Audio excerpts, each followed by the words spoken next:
Hello and welcome to a very special episode of In the Mix with Heilman and Haver. Tonight we're celebrating our 1-year anniversary with a special cocktail and a little reminiscing about the last year. It's been an amazing year. It seemed it just went by in a flash. Yeah, it really has. I mean, we're at episode 45, this it's week. Been a year. We're kind of back where it started. Yeah, around Quinn, the here kitchen we are. table. So, the podcast started right there, and In the Mix was, I think, our first development. It started as part of one of our interview sessions around the table with our guests, and then became its own thing, and arguably one of the most popular episodes. Thanks in no small part to your mastery of the mixology, my friend. Well, I will say it's fun. It is. That's a fun hobby. It's an art form. It's become an art form here at Heilman and Haver. Yeah. So what is on the menu tonight? Well, tonight we're doing the Paloma, and we were introduced to the Paloma during our coverage of the Seattle Film Summit a couple of weekends ago. At the after party, that was kind of the drink. They had beer, they had wine, they had seltzer, and then eventually the tequila showed up. Yes. So that's when the party really kind of that's started. When the party really rolling, kind of started. So the drink was the Paloma. So kind of we asked them what was in it because it was good. It went down really easy. Yeah, tequila can be overpowering. Yeah, I usually stay away from it, but this was delicious and a really just well mixed cocktail, I thought. And it's grapefruit juice, lime juice, tequila, little agave to sweeten it up. So you would think it's going to be bitter, or it's going to have an overall sour maybe tequila, but it really didn't. So that's the danger, is how smooth they are. Yeah, for sure. But like Greg was saying, the Seattle Film Fest was a massive success. A lot of great collaborations, and we had a lot of interviews. We were lucky enough to get a lot of folks through Podcast Row, and hopefully all of you have been able to check out the videos on both Facebook and YouTube with some of our guests. And thanks again to Ben Andrews and the crew over there for that and for this, the Paloma. Yeah. The after party was pretty cool. Folks from all walks of entertainment and showbiz life mingling. And you could sense it was outdoors, and you could sense a real sense of relief from everybody to be able to be together in person and actually, just networking and doing business, but also just socializing and having a good time. Yeah, probably the highlight. Now, if you watched any of our coverage from it, we had a couple interviews with Jinwoo Park. Yes. Whose idol is Tom Skerritt. Yes. Mm-hmm. Tom Skerritt was at the event. I think the event of the after party was the two of them meeting. I mean, there was cameras. Everybody was taking the pictures of it.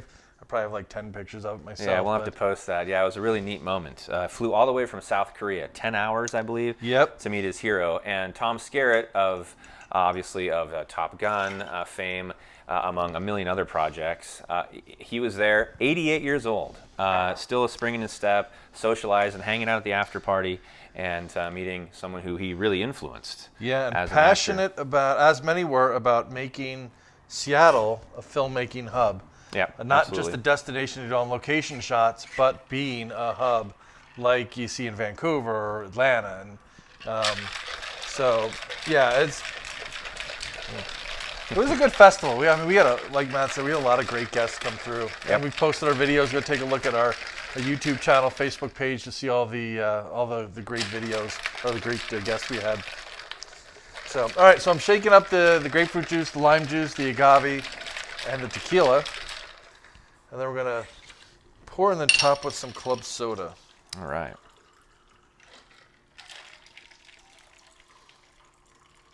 Looks good. All right. Can you make a tiki drink out of tequila? I suppose you can. Does it have to be rum? What I think is funny is a lot of people associate Jimmy Buffett with like tiki kind of, the parrot heads and all that, but the Caribbean generally. Yeah, but his margaritas are tequila drinks. There you go, a Paloma, sir. All right, well, here's to you, my friend, and to a great year. And thanks to all of our listeners. Yep, that's about right. Just as smooth as at the summit. Yep. Tastes good. And nice and refreshing. On today, the recording at least today, on the last day of summer, 2021. That's right. It's been a crazy year. We started going to a show a week starting in January of 2021, which was quite an undertaking. It has definitely become a second, almost full-time job for both of us, I can say that, especially when we've added all these elements of video, which I hope everyone's enjoying. Greg really works hard on those. Well, yeah, and your sound editing on the audio podcast. I think one of the biggest compliments we get is when people tell us, and we've heard this at the summit, we've heard this throughout the year, of how professional it sounds. And that's why I know we both take pride in that, making it sound as good as it can. That's about the best compliment I think you can get, and that we have received, and we're always flattered when we hear it, and we're always flattered when we see that we have listeners. This started out as a COVID creation, much like your cocktails, and we started doing some live reads together on Zoom with a few of our pals, Tyler Schulte, some others, my friend Felix doing War of the Worlds, and Glengarry Glen Ross, and just having fun. We got pretty good together on a mic. Why don't we start talking to some of these folks? And our first guest, of course, the legendary, the one and only, the inestimable Jeffrey Bassett. Incomparable. Incomparable. Let's find some other descriptive terms other superlatives for the guy. The director that brought us together as brothers on stage at Bremerton Community Theatre, and just a hell of a showman in all walks of life. Very generous with all of his knowledge, and we couldn't think of a better person for our first episode. And we've gone on to work with Jeffrey since, and he's just been a great influence on us. And he's #1 show.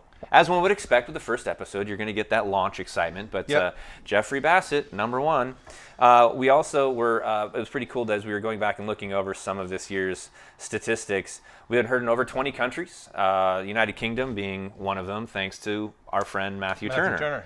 Yeah, film reviewer. And columnist and historian in a lot of ways, author, a guy that you guys should all be following on Twitter, Matthew Turner. And then Spain.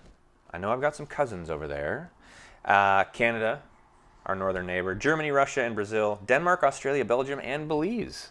So almost every continent. And of course, almost all 50 states. Only 40 of 50, but that's pretty good. Hey, you have something to shoot for. Right. I got to go see what 10 those aren't. I got a few in my head I'm probably thinking of. But Washington, where we're at, the beautiful Northwest. Then California. All right, that's good. That's where all the big shots are.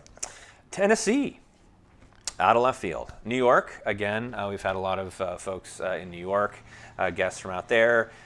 Virginia, Florida, Pennsylvania, Illinois, Colorado, and our friend of the South, Oregon. Yep. So, and we talked about some of our top guests. Coming in at the top is Jeffrey Bassett. A close second is our friend Dr. Jason Kint from the Actors Fund. We call him Dr. Broadway. And he's going to be joining us this week. Yeah, we're going to interview him tomorrow. Tonight he's attending an Actors Fund gala. Mm-hmm. So we're going to Which I can imagine is quite a party in itself. I would imagine so. So we're Maybe going to they're get the scoop serving on these. that. And we're going to get the scoop on Broadway opening its stores, lifting the curtains again, post-COVID. See what the buzz is locally in New York around that, which I'm sure everyone is super excited. He's already been to at least one show. Oh, I'm sure. I know he went to Wicked last week. So I want to hear what he's got planned as far as rolling back into Broadway. Yeah, and there's been a lot of changes on the local theater field, the local theater scene, as there have been on Broadway, but things seem to be going forward with precautions. Obviously, a lot of theaters going to approved vaccination requirements at the doors, masking still, some distancing. But again, Bremerton Community Theatre, Western Washington Center for the Arts locally, and others will be over the Fifth Avenue. They're doing remodeling right now, but we're going to do a Get to Know Your Theater episode. Another session that grew out of the podcast there at the Fifth Ave next week, and learn more about the history. And then hopefully over to the Renton Civic Theater, which was another contact from the Seattle Film Summit. So lots happening. We're excited for Jason Kint, and that's going to be this Friday, so that's the 24th. #3, popularity, Tim Conway Jr. Yeah. No surprise. That was a huge one. And it was. And thanks to him, he did a lot of marketing the episode, a lot of sharing. He did. A lot of tagging. So a huge listenership, at his radio station in LA, the radio station being KFI AM. There you go, KFI. And so he tagged, and we had a bunch of his listeners who loved the interview, and he's just a great guy. What a fun interview that was. Just as entertaining as his dad, which is pretty cool. Yeah. We've interviewed a few people who are kind of 1 degree away. Did we discover how close we are to Kevin Bacon yet? We're now 2 degrees? We're now 2 degrees. Thanks to I think a few of our interviews. Yes, at the summit. The summit. Yes. Yeah. In fact, we had someone who starred. We met at the after party who was in Footloose. So That's right. Yeah. And I believe Northern Exposure too. No, Twin Peaks. Twin Peaks. Yeah. That's right. Yeah. And then, of course, we cannot forget, coming in fourth, Jody Rothfield, our casting director in Seattle. I think casting is I think that's something that a lot of people want to know. They want to know the inside scoop on casting because that's the most nerve-wracking part of anybody who's on either stage or screen is what is the casting director looking for and how can I give it to them? Yeah, because it doesn't matter how good you are. It's getting that connection between yourself and the folks that are doing the film or the production and getting that and being able to be coached to that process. Mm-hmm. Some of the things Jody talked about in the interview are super important to get you over that, kind of over that wall, to get introduced, to get, to make you more at ease, and understand what an audition is like and what casting directors are looking for. So that was a super informative one. Yeah, absolutely. And now, coming to number 5, Adrian DeGroot, another of our favorites, local fellow actors and friend of the show, and really one of the most talented guys when it comes to accents. Mm-hmm. And that was what we talked about with him. And again, no surprise, because that is something that befuddles a lot of actors. Is this is the guy who can discriminate between different British Isle accents. Yeah. That takes a lot of skill, a lot of self-training, and again, something that I think a lot of actors probably struggle with and could use some tips on, which is what we got on that episode. Yeah, again, another, and you and I started this to learn. Yes. And that's, we wanted to learn from Jeffrey about, his philosophy on directing and casting and things like that. Then Adrian, how do we do accents? I had to do a British accent twice. Yep. And I did all right, but having someone to provide some coaching or some tips, I think I would be in a much better position after talking to Adrian now doing it. Oh yeah. But he was great because he was in the show with us, and Appointment with Death. Yes, and he was. He's a Welshman. I think it was a Welshman. Was it a Welshman? Yeah. Alderman something. Yeah. And Alderman Iggs. Yeah. And with an H. could discriminate. Could discriminate the specific locale where this guy was from. Mm-hmm. With his voice. So a talented guy and a guy that we're happy to know. And we've had a lot of fun with a lot of great guests that we never intended or thought we would ever be speaking with. I think of Frank Ferrante, arguably the world's foremost Groucho Marx impersonator and historian. Mm-hmm. I think of course, Danny Bilson. I think of Danny Bilson. I mean, if you would have told, back in 1990, 20-year-old me that I was going to be able to interview the screenwriter for The Rocketeer, much less all the other work that he's done in The Flash and The Five Bloods that we talked about with Spike. I would not have believed you. So this has been a great opportunity to meet some really cool people and learn from it. And we've noticed how friendly these people are. I mean, there's this aura about people in show business that they're aloof, that they're, arrogant. And we haven't really run into that at all with any of the guests we've had. It's been a pleasure to meet people and see that they are the way that you would hope. Mm-hmm. And one of the nicest guys we've had on, and one of the most it's hard to pick a favorite. They're all been great, but the one that I think was the most interesting to me because of my interest is all the way back to childhood was Greg Barbanel, the Foley artist, and talking about Breaking Bad. And he actually spoke about things, about the detail that went into that show and the detail that was required of him as a Foley artist. And I've now been able to take that into the theater work that I'm doing and really, focus on making those details perfect. So we've been learning a lot. Yeah, of applicable stuff. Foley is one of those things. I think you and I both have kind of a, almost this intrinsic, love of it. All the behind the scenes stuff, really. Yeah. Because the actors and the directors are the ones whose faces and names but when somebody walks on a sidewalk or a floor or a carpet or whatever, you're hearing a Foley artist and you're hearing people that don't get a lot of attention, but without them, you wouldn't have any of the kind of films that the quality of films that we enjoy. Yeah. Don't want to take any of these people for granted. No. I find myself watching a lot of credits now. Yeah. Instead, I might know somebody. Key grip. Well, yeah. That's our goal in the new year and the new season. Find out what the hell one of the key grip does. And a gaffer. And a gaffer. I just made up names for friends of people who want to hang out on set. I think we were talking to one of our interviewees at the film summit about some of the things in credits, because we always stay and watch all the credits, and even somebody who caffeination, who's obviously in charge of coffee and keeping people awake when they're up. And we talked to Sarah Summers about when she have to get up at 3 a.m. to go do makeup and all that, and just sit and wait around. I mean, you need coffee. You need something to stay awake. You need something, that's and what you the are caffeination team for. You're glad that person is there and that role exists. Yeah. It takes a village to make a film. We've actually been able to talk to a couple of TV and movie stars as well, which has been pretty fun.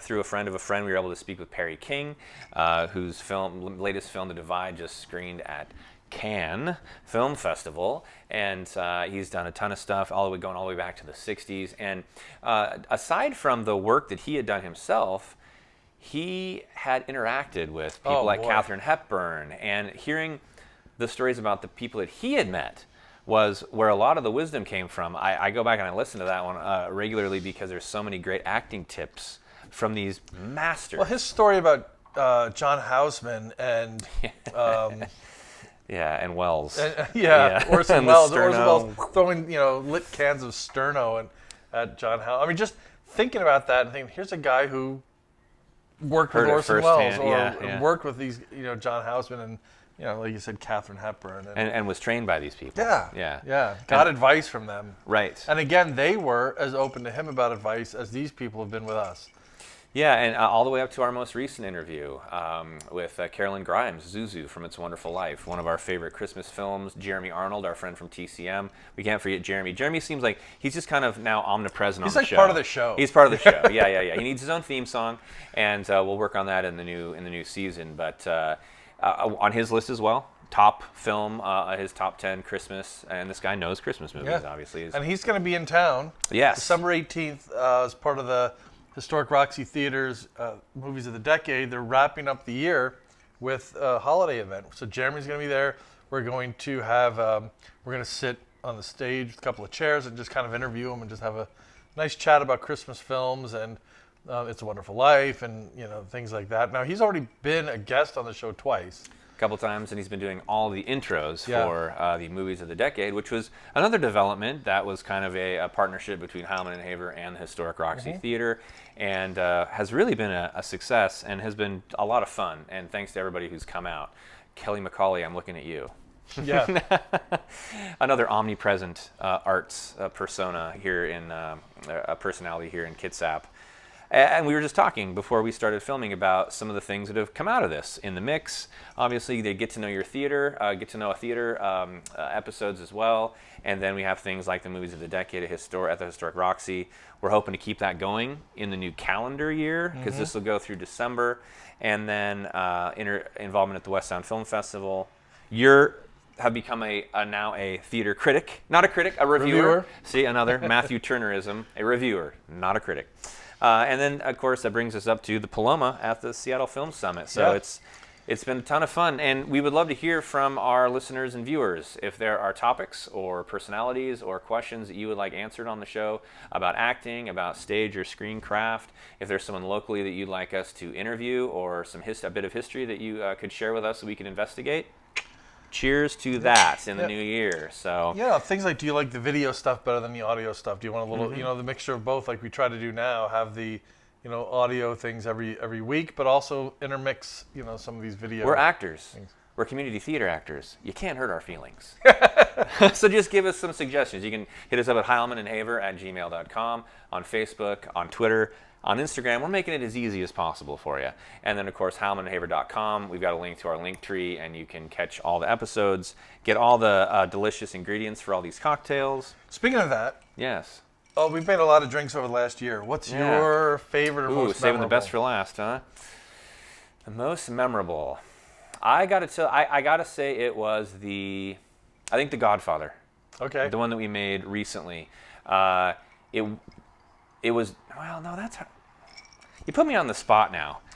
I'll answer. Let me just say this: the scotches, all the scotch drinks that you've made, that always you don't know what to expect, and then you're pleasantly surprised. Especially some of the tiki drinks that you've done. That's I guess I'll say the alcohol ingredient that I enjoyed the most and was the most impressed with. I will say the most surprising for me was the Alaskan polar bear heater. Okay. Because Right. if you go back and watch that, we had this counter filled with stuff, and we just put it all in there, including vinegar. Shot of vinegar, yeah. Nutty Professor, go back and watch it. And it was not bad. We made 2. Yeah. We had 2 of those, Yeah. and thankfully we're neighbors. Don't have to go far. Yeah, we just roll home. Yeah. Yeah, there have been a lot of. Don't good forget ones. the eggnogs. Oh, See, and yes. the beauty is now, folks, we've been doing this nonsense long enough that you can now go back and see our last holiday episode and make all those drinks. And then, of course, we'll have a new episode this year, too. Yeah, But, the Nutcracker was good. We made with Scott Breitbarth when he was doing the Nutcracker, kind of hybrid movie play ballet. Yeah. That was delicious. Yes. Yeah. Another great friend we've made, Scott Breitbarth. Cheers to your new venture, sir. Coming up, 9/24 this Friday, Jason Kint, Dr. Broadway, gonna get an update on all things in the Big Apple theater-wise. Diane Heilman, reporter on the business side of show business. And that's something we've been trying to track throughout the podcast as well, all the way back to our conversation with About AI, yeah, or artificial aging, I think it was. Yeah, and we also talked about the streaming and things like that, about recognizing revenue, and that's been front and center with the Scarlett Johansson lawsuit. Yeah. How do actors get paid with streaming? And the So- Paramount case. And Yeah. So we've been tracking that since the beginning. I'm going to be looking forward to getting her take on the business side of show business. Yeah, big time, and that's also something we want to start focusing more on in the new season is some of the news come out of, because there's so many changes, especially with things, post-COVID, and of course we'll keep an eye on the pulse of theater as well. A returning guest, Scott Heilman, biographer, author extraordinaire, Cary Grant, his most recent project, and now a book about Daryl Zanuck and 20th Century Fox that we're really excited about. It's right there on the table where it all began. I'm going to take that home and start reading it. So it looks good. And then last but not least, that's the 15th of October. And then we're out into November on the 5th of November with Rob Paulson, a voice actor. Pinky and the Brain, all kinds of crazy stuff that you'll recognize from your childhood. So another person we haven't really spoken with, a voice actor yet. Yeah. And we've been thinking about that. We've been talking about it for a while because it's, I think, Carolyn, who did we just speak to who did a little bit of voice acting? Kathy Garver. Kathy Garver. Lots of voice acting Yeah. in cartoons and Marvel stuff from back in the 90s.